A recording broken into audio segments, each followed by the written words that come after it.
Thanks. President Biden is taking a step to address gas prices as inflation rises to 8.5%. Our Washington correspondent Basil John is joining us with why the administration thinks this plan will help Americans. Basil, good morning.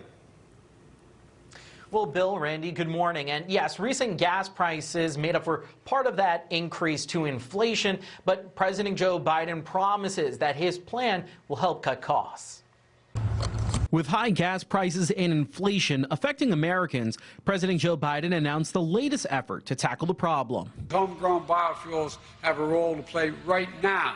On his trip to Iowa, the president announced that the EPA will allow a gas blend with 15% ethanol to be sold during the summer. But it's not going to solve all our problems, but it's going to help some people. And I'm committed to doing whatever I can to help. This effort will address the price at the pump, but not the bill at the grocery store.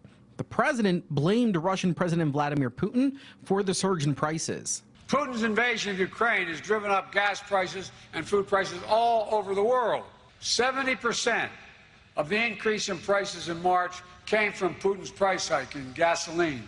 But Iowa Republican Senator Joni Ernst blames the president for these prices and thinks he needs to go one step further. We need to make sure that this goes into place permanently and that we allow E15 year-round, ongoing into the future.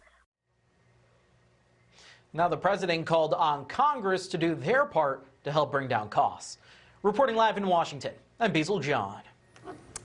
All right. Hey, Basil, before we let you go, this move, and we're seeing these other plans coming from the government.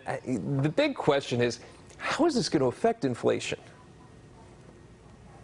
Oh, well, Bill, actually, so economists are saying that they do expect inflation to kind of cool off, and we could expect to see that on the latter half of 2022. But right now, it's small little changes that are helping to bring down some of these costs. As mentioned, it'll help impact the price at the pump, but it's not going to address things like concerns when it comes to housing and also the food market. But people will definitely notice a couple of cents and maybe be able to save a few dollars in their pocket, and a little bit goes a long way. Oh, I think that's something that a lot of people can relate to, right? Going to become the mantra for a lot of people these days. Basil, thank you.